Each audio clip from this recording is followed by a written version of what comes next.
Monsieur Gomez, Jean-Charles Couvi, qui nous rejoint à ce pupitre pour une allocution. Merci d'aller à votre pupitre, Excellence, pour une allocution et une communication qui porte sur le thème de la contribution des Africains français à la civilisation française.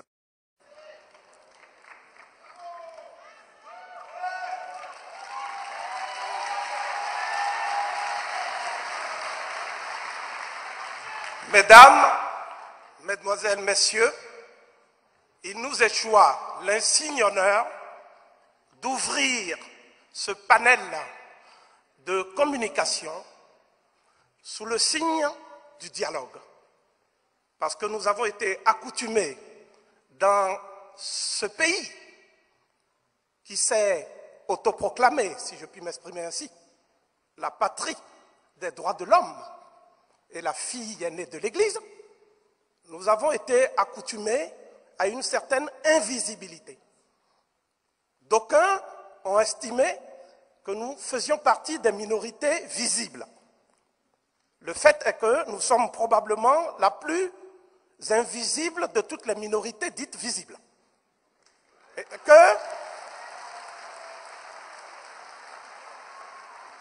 si j'avais ici l'audace d'interpeller quelques-unes des personnalités politiques, donc des décideurs qui font la France, qui portent le flambeau de sa grandeur dans le concert des nations, ils me diront que nous sommes descendants d'esclaves et que ces esclaves, par la grâce de quelques esprits éclairés et humanitaires, à savoir l'abbé Grégoire et Victor Schœlcher, ont accédé à un statut plus enviable, celui de coloniser. Et que dans l'incapacité qu'ils sont d'assumer leur destin postcolonial, ils sont redevenus sous nos yeux des migrants cosmopolites au XXIe siècle. C'est cette image, ou plutôt ce déficit d'image qui nous colle à la peau, que je voudrais en quelques minutes m'employer à écorner ici. D'abord, lorsqu'on parle de l'Afrique, l'Afrique n'est pas le continent pourvoyeur de matières premières stratégiques. L'Afrique, dans l'état actuel de nos connaissances, en paléontologie humaine, en archéologie préhistorique, en génétique des populations, est le berceau de l'humanité.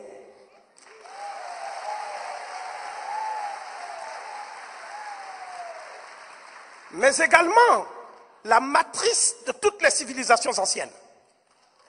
Si je voulais parler du plus ancien homme moderne, homme anatomiquement moderne, quelles que soient les variétés biologiques qu'on observe aujourd'hui, parce que c'est de l'ordre du phénotype, je suis obligé de parler de l'Homo 1, le fossile clé qui date de 200 000 ans. Donc c'est après l'Homo 1 que l'homme de Grimaldi à partir de 40 000 ans, puis l'homme de Cro-Magnon qui est vraisemblablement, c'est pas moi qui le dis, c'est le professeur Yves Coppens, donc je vais réunir l'accord ici de nos contradicteurs en citant cette éminente sommité. Je dirais que celui qu'on appelle le Cro-Magnon, donc l'ancêtre des Français, est un descendant de l'homme de Grimaldi. Ce que je dis là, c'est un phénomène qui, pour les biochimistes, s'appelle la biosynthèse de la vitamine D. Donc, sous les radiations ultraviolettes, l'homme change selon les paléo-environnements et le climat. C'est tout à fait logique. Mais, d'où viennent alors les Gaulois? Puisque nous autres Africains, nous avons appris que nous avions des ancêtres gaulois. Et paradoxalement, nous nous rendons compte finalement qu'il y a les ancêtres africains des ancêtres gaulois qu'on cache un peu. Parce que la plus ancienne industrie préhistorique en France, attestée, c'est l'industrie aurignacienne. Nous admirons tous l'art rupestre, les grottes de Lascaux qui reproduisent en fait en France Et les mêmes scènes avec le fameux sorcier dansant et d'autres fresques, hein, à Monaco, à Menton, un peu partout, c'est l'industrie qui a précédé l'industrie sur laquelle tout le monde focalise les choses parce qu'on voudrait mettre l'accent sur le Cro-Magnon uniquement. Mais le Cro-Magnon a un ancêtre qui est l'homme de Grimaldi, qui lui-même n'est pas tacitement assimilable à un Cro-Magnon. Or, tous les caractères anatomiques de l'homme de Grimaldi montrent qu'il s'agit d'un Africain qui est venu avec son industrie constituée, qui a bravé les rigueurs du froid, un froid qui était rédhibitoire, parce que nous sortions de la dernière glaciation de Wurm qui a duré 100 000 ans. Et par conséquent, l'homme a changé d'apparence et de morphologie, mais tout en gardant les mêmes capacités intellectuelles qu'il avait en sortant de son continent d'origine, l'Afrique. Tel est donc, schématiquement, le processus de l'hominisation et la façon dont le substrat préhistorique français a permis l'éclosion d'un certain nombre de civilisations préhistoriques qu'on retrouve également dans la péninsule ibérique, à la suite des travaux de Bosch-Guempera et d'autres, même si cela n'est pas enseigné avec la même netteté dans les manuels de la République. Je tenais à le préciser. Et durant l'Antiquité, nous observons également que la civilisation gallo-romaine, on l'appelle gallo-romaine parce qu'elle a été colonisée. Donc l'Afrique n'a pas le monopole de la colonisation par la Gaule. Et dans ce processus extrêmement douloureux qui nous est décrit dans l'ouvrage de César, nous avons ce que l'influence et l'empreinte des civilisations africaines anciennes. Je ne citerai que 3 exemples pour aller vite. Le premier exemple, c'est la prolifération du culte d'Isis. Isis, c'était à Lutèce, la patronne d'un groupe qu'on appelait les Parisis.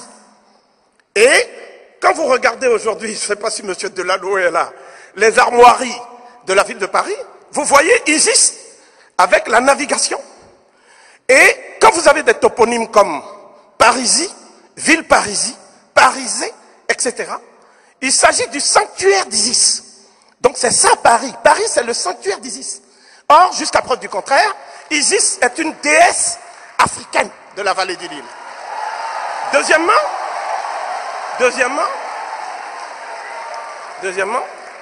vous avez également, au niveau de la transmission des symboles de la royauté, vous voyez bien le trône du roi de France, Childéric, etc.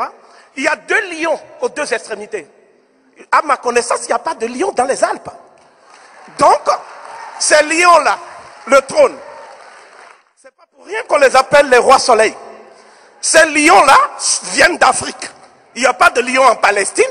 On parle du lion de Juda. Moi, je suis sceptique. Mais je connais les lions de l'Afrique. Donc, ce symbole de la royauté française, qui est très très imprégné, parce que le roi de France recevait des rites africains. Et il avait un aventurier qui s'appelait Aniaba, qui était présenté comme un prince d'Assini. L'Assini, c'était l'ancien nom de la Côte d'Ivoire. Je salue d'ailleurs tous nos amis ivoiriens dans cette salle.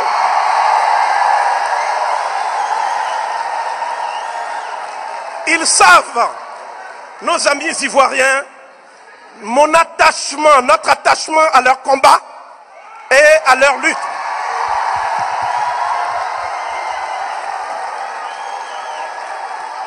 Donc,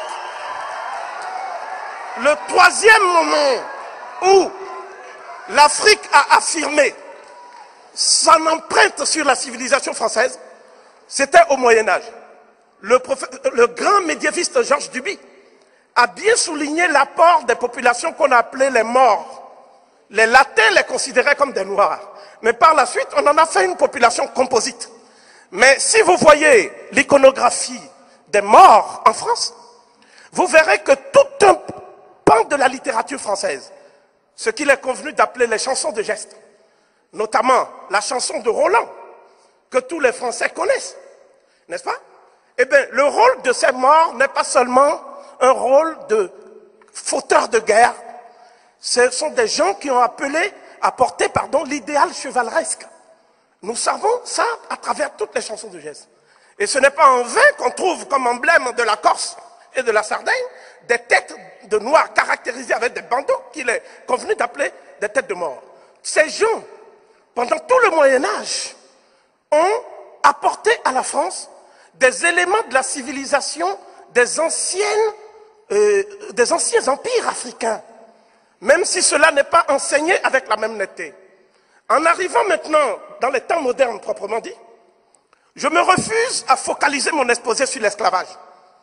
L'esclavage, d'abord, j'attire votre attention sur le fait que pour l'historiographie française, nos ancêtres africains étaient des esclaves, mais pour nous, d'après notre paradigme, ce sont des déportés. Ce ne sont pas des esclaves. D'accord? Parce que l'ancêtre de Toussaint Louverture, c'était le ministre de la Défense du royaume d'Alada. Donc ce n'était pas un esclave. L'ancêtre de Ignace, l'ancêtre de Solitude, ce sont des gens qui venaient de l'Afrique de l'Ouest. Et le peuple guadeloupéen Karoukera, comme on a dit tout à l'heure, c'est le peuple congolais qui est là-bas. Quand ils mangent quelque chose, on appelle ça la soupe à Congo. D'accord? Donc, les vibrations et les émotions que le groupe Caribe vient de procurer sont la preuve la plus tangible que quel que soit le malheur qui est commun à toute l'humanité, n'est-ce pas? Quel que soit le malheur, l'Africain transforme et sublime le malheur pour en faire une œuvre de bonheur et de gaieté. C'est ce qui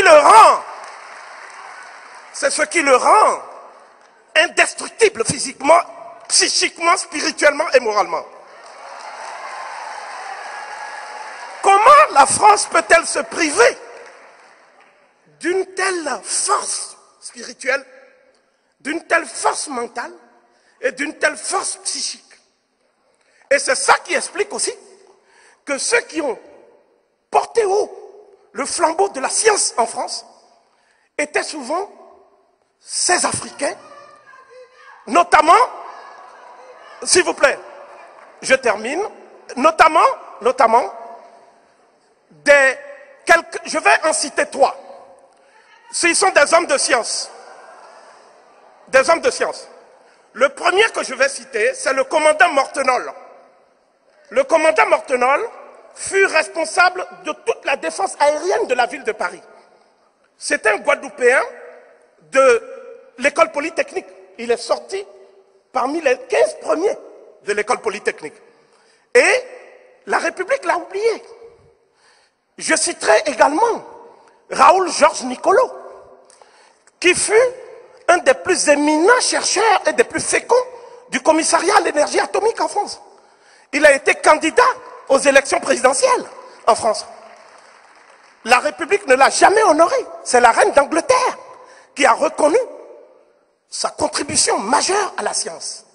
Je citerai Rose Dieng, la regrettée Rose Dieng, première femme africaine sortie de Polytechnique, spécialiste de l'intelligence artificielle, qui, à Sophia Anthropolis, a apporté une contribution majeure à tous les projets de téléguidage, de trains, des TGV, etc. en France. Qui le cite dans les manuels? Personne. Au nombre des politiques, pour ne pas être fastidieux, puisque je viens brièvement de rappeler la mémoire de quelques hommes et femmes de science, au nombre des politiques, on peut citer un homme qui est mort tragiquement suite au bombardement des Alliés en 1945 au camp de Buchenwald, à savoir Raphaël Élysée, le premier maire de France. C'est lui qui a grandi les cantines scolaires gratuites en France, dans la ville qu'il a administrée. C'était un résistant. Et il a été, pour ainsi dire, livré par des gens qui étaient des espions de la Gestapo. Donc cet homme, il a pratiquement, on ne se souvient plus de ce qu'il a fait. L'homme qui a lutté contre le général de Gaulle sur le plan du droit, c'était le président du Sénat, le Guyanais Gaston Monnerville. Et tout a été fait en France pour l'empêcher, en cas de vacance du pouvoir, de se retrouver en situation de diriger la France. Gaston Monnerville était un brillant sujet. Mais que dire d'un autre Guyanais, Félix Eboué, que vous connaissez? Le général de Gaulle avait coutume de dire que c'est le premier de tous qui a eu l'audace de répondre à son appel. Le général de Gaulle prêchait dans le désert. En France même, les résistants étaient contraints de se barricader. Ils n'étaient pas, si vous voulez, je parle de tous les résistants, à part quelques poches, comme le plateau des Glières avec Tom Morel, ou le Vercors. Il n'y avait pas de résistance en France. Le théâtre de la résistance, c'était le Tchad. Puis, à partir du Tchad, toute l'Afrique centrale, équatoriale française. Et le général Eboué a dû convaincre des vichistes gouverneurs français qui, eux, ne voulaient pas rallier le général de Gaulle. Et donc, ce n'est pas seulement un compagnon de la libération, Eboué. Eboué fut l'homme qui a organisé tout le dispositif français pour la libération de la France. Le général de Gaulle lui avait promis, au sortir de la guerre, c'était en 1944 à Brazzaville, que l'Afrique irait progressivement vers l'autonomie et le self-gouvernement. Mais qu'est-ce qui s'est passé? Félix Eboué a rongé son frein, il est mort au Caire, j'ai terminé, 1 minute. Sauf votre respect. Voilà, il est mort au Caire, dans la solitude, entouré uniquement des membres de sa famille. Aujourd'hui encore, on l'a mis au Panthéon. Mais est-ce qu'on a reconnu véritablement l'apport de Félix Eboué? À la mémoire de Félix Eboué, j'associe tous ces soldats qu'on insulte en les appelant des tirailleurs, au lieu de les appeler tout simplement des anciens combattants morts pour la France. Ils n'ont pas de tombeau, ils n'ont pas de sépulture. La République a oublié ses enfants. Donc, aujourd'hui, ces enfants qui sont français et qu'on appelle immigrés de la 2e, 3e génération alors qu'ils sont nés à Garges-les-Gonesse. Ces enfants, ce sont eux les Africains français. Ce sont eux qui interpellent la classe politique française. Non pas sur le ton de la mendicité, en disant nous aussi nous sommes français parce que c'est le aussi qui est de trop, mais sur le ton de l'exigence. Nous ne réclamons pas l'aumône. Nous sommes des compétiteurs, des battants. Nous savons nous battre et nous allons montrer à cette République française qu'elle a des potentialités qu'elle ignore. Et la République française croit nous faire du mal, que ce soit en Côte d'Ivoire, en Libye. Mais elle ouvre le boulevard à la Chine. Elle ouvre le boulevard aux pays émergents. Et l'homme, je termine, c'est un hommage. Cet homme à qui je veux rendre hommage, ici, c'est Aimé Césaire. Le président Sarkozy a demandé à panthéoniser Aimé Césaire. Mais le président Sarkozy a essuyé plusieurs remarques du vivant d'Aimé Césaire. Aimé Césaire qui considérait les termes colonisation et positif comme antinomique. Aimé Césaire qui a mené le combat de la dignité de l'homme français. Et Aimé Césaire, on associe à sa mémoire celui qui a été adopté en Algérie pour son combat anticolonialiste, à savoir François Fanon. Mais Aimé Césaire, c'est l'homme qui nous réconcilie tous. C'est le plus africain des Caribéens et le plus caribéen des Africains. Oui.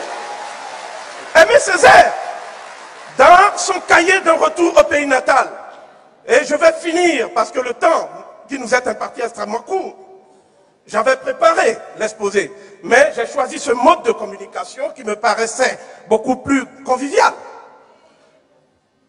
Ceux qui n'ont exploré ni les mers ni le ciel, ceux qui n'ont inventé ni la poudre ni la boussole, ceux qui n'ont jamais su dompter la vapeur ni l'électricité, mais ceux sans qui la terre ne serait pas la terre. Ma négritude n'est pas une tête d'eau morte sur l'œil mort de la terre. Ma négritude n'est ni une tour, ni une cathédrale. Elle plonge dans la chair rouge du sol. Elle plonge dans la chair ardente du ciel. Elle trouve l'accablement opaque de sa droite patience. Et il y a pour le caïcédra royal. Et il y a pour ceux qui n'ont jamais rien inventé. Pour ceux qui n'ont jamais rien exploré. Pour ceux qui n'ont jamais rien dompté. Mais ils s'abandonnent, saisis par l'essence de toute chose. Ignorant des surfaces, mais saisis par le mouvement de toute chose. Insoucieux de dompter, mais jouant le jeu du monde. Véritablement, les fils aînés du monde. Poreux à tous les souffles du monde.